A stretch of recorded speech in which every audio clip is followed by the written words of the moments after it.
лось у нас. Насыпано. Это платизматия. Где-то бугорками выходит гипогимния вздутая. Где-то повыше такими очагами лабарель легочная.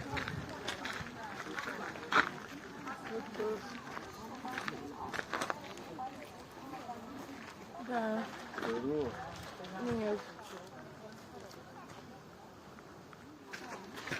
Не было цветной школы. Иначе я не смогла.